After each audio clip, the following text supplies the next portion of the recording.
Welcome to Krakow! A city full of history, incredible food, and so much charm. We've only got 24 hours here, so today we're going on a whirlwind tour to show you the best sights, the tastiest bites, and give you our honest opinions along the way. They do some really good sweet food here.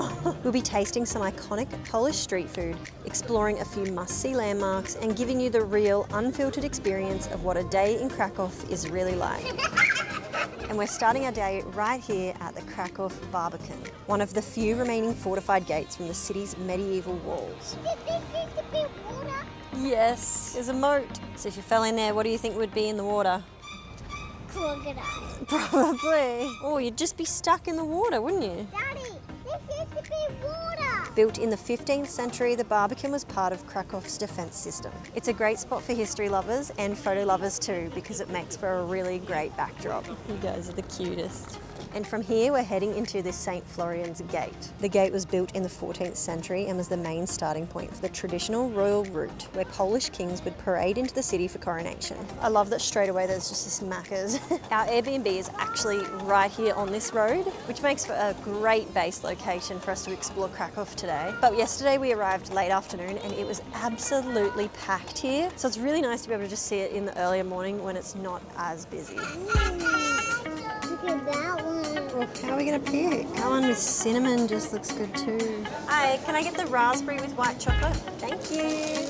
All right, so our first food stop of the day is one that we couldn't resist to try a modern take on one of Krakow's most famous snacks. These pretzels are soft, chewy, and come in so many fun flavors like cinnamon, chocolate, or even pretzel hot dogs. Pretzel head.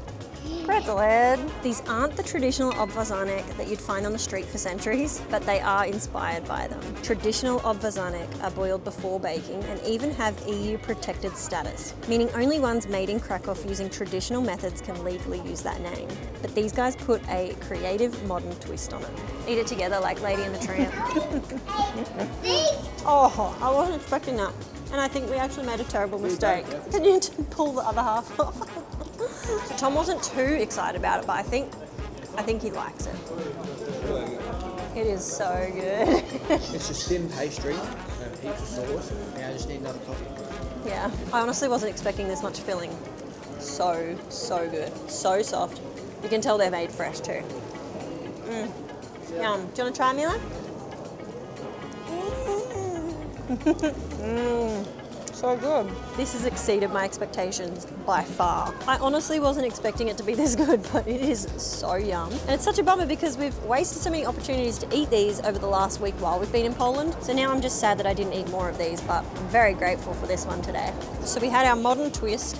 Now we have the traditional side. And I'm not gonna lie, this one doesn't look as exciting, but you have to try it. The little cart ladies are everywhere on the streets. And the biggest pro of this one is that it only costs 3 zloty, whereas the other one we ate from the pretzel shop was 20 zloty. So that's a big price difference. So if you don't care about all the extras inside, then this one is probably a better option. So chewy. So they say it's a mix of bagel and pretzel. If you put them together, this is what you'd get. And that's pretty accurate because it's got the squishiness of a pretzel, but the tough exterior as a bagel. So I got the poppy seed one, and the poppy seeds actually make it really nice. So it's a nice simple flavour compared to the one we just had before. And this one isn't going to leave you feeling really sick in the tummy. You want to try this one, honey? It's a bit hard. As you continue along this road, you'll come to the main square. And one really cool fact about this place is it's the largest medieval square in Europe. There's so much to see, watch and do here, with street performers, horse carriages, and so much history in every corner. And every hour the trumpet call from St. Mary's Basilica plays a melody that stops suddenly, and that's to honour the trumpeter who was actually warning the city of an invasion, and he was shot, so he stopped playing his trumpet, and it still stops suddenly to honour him.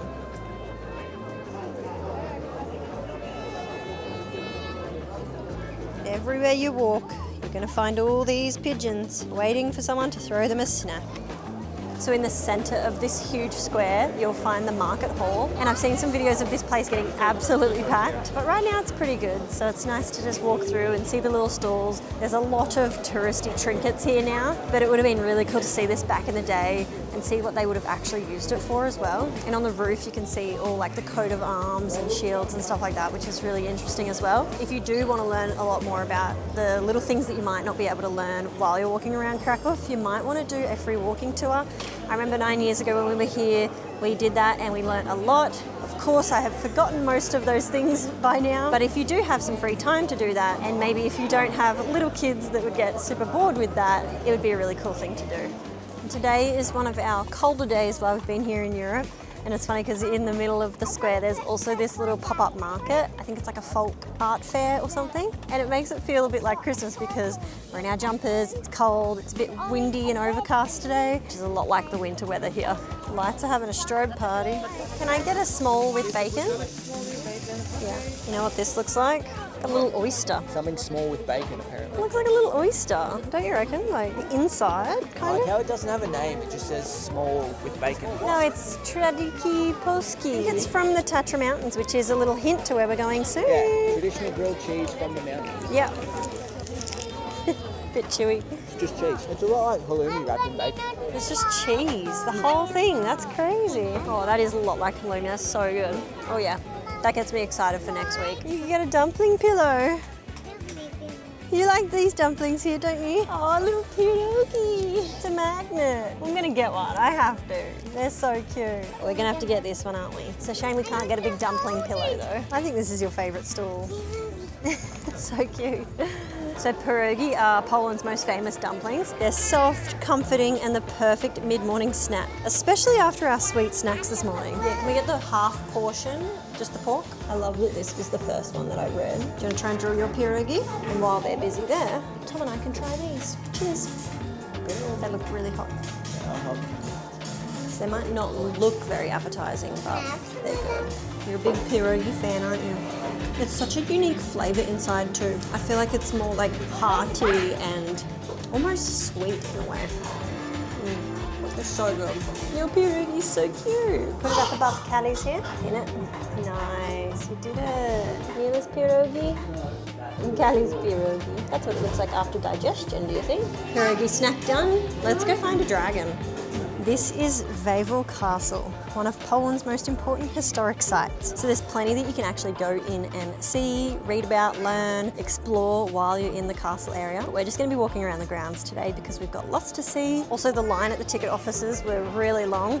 So if you do want to do those, maybe come earlier in the morning just to beat the traffic a little bit. Or if you don't mind waiting in lines, then come any time of the day. It's a really cool building though because it's got so many different parts to it. You've got the round, you've got the square. The architecture is just so beautiful. This is a cool area we've stumbled upon. So many archways.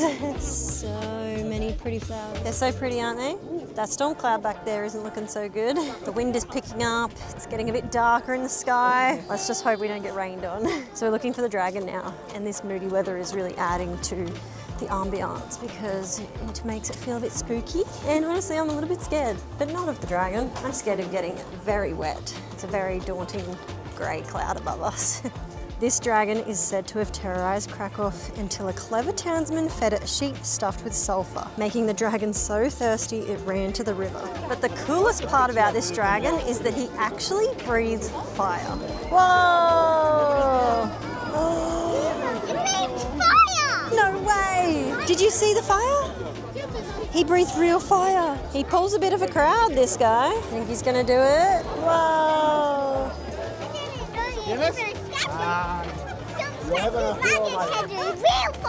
I know. Makes the story really come to life. We also saw the entry into the dragon's den, so you can pay to go in there too, which I think older kids would really enjoy that. Our girls, I think, would just be a little bit too scared, but they really liked watching the dragon breathing the fire. I think that's a really cool, unique feature about the castle here. And this is one of those walking tours I was talking about. That is a big one.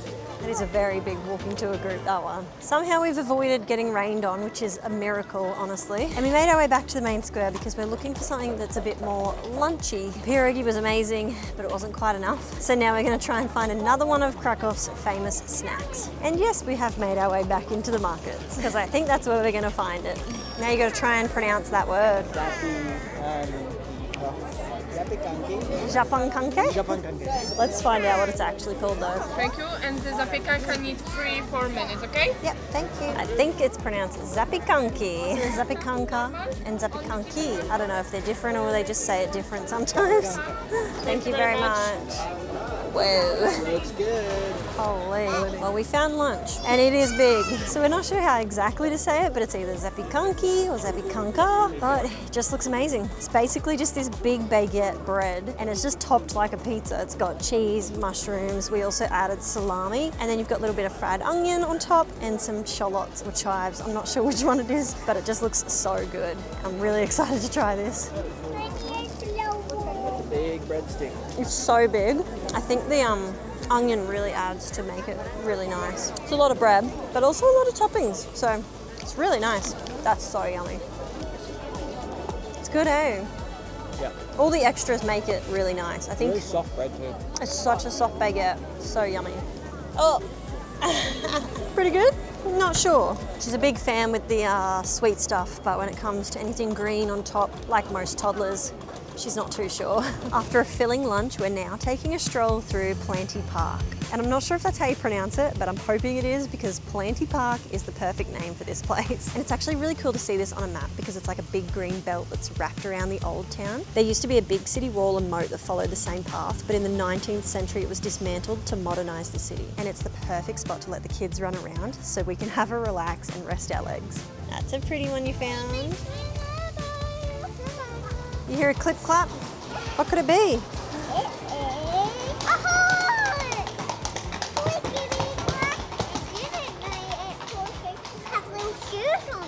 Yeah, it's cute, hey?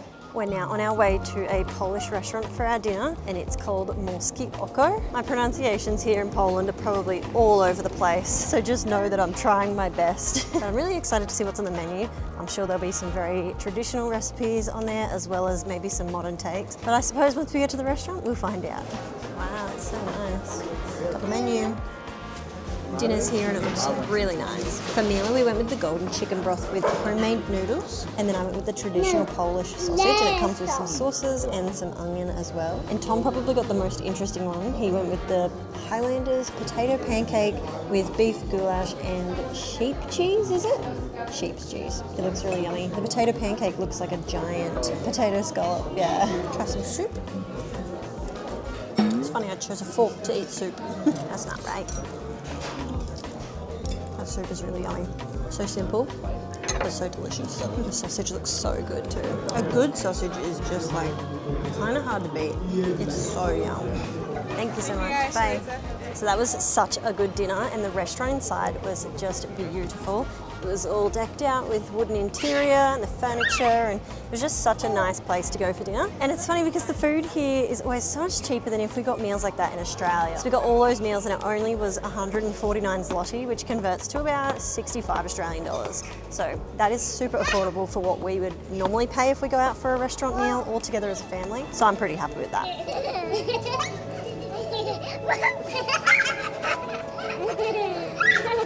So we're currently on our way to our very last stop of the day, and that is to go and find a punchki. So this is basically a traditional Polish donut, but in Poland they're not just a typical donut. These are actually really special treats to the Polish people, and that's because it's a tradition that every year before Lent they have something, and it's called Fat Thursday, and this means that everyone goes out and finds the donuts and eats as many as they can before they have to do a huge 40-day fast. And it's funny because on Fat Thursday they'll have a competition in the family to see who can eat the most donuts in a day, and it would be really interesting to see how many of these you could actually eat. I feel like it wouldn't be that many, honestly. They're such sweet little balls of goodness. I just don't think you'd be able to handle too many before feeling really sick. How are we going to pick one? Oh my gosh, there's so many to choose from.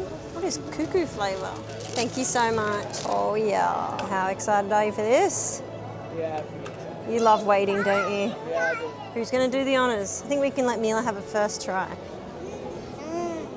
So we got the raspberry one. There's so many flavours to choose from, so you could try all of them if you stay here long enough.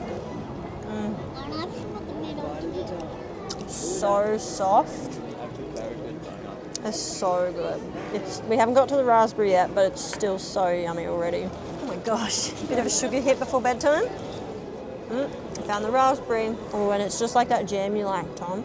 That's yum now. This is ridiculous, but honestly, I don't know how they eat more than just one. We're sharing one. What a delicious way to end a video. Oh my God. They do some really good sweet food here. Krakow is one of Poland's oldest cities, full of history, culture, and amazing food. And while one day is never enough to see it all, I hope this little tour gave you a taste of some of the best things it has to offer. If you enjoyed this video, don't forget to like, comment, and subscribe, and you'll see us again next week. It's very exciting. We're heading into the mountains, so you're not going to want to miss this one. Thank you so much for watching, guys.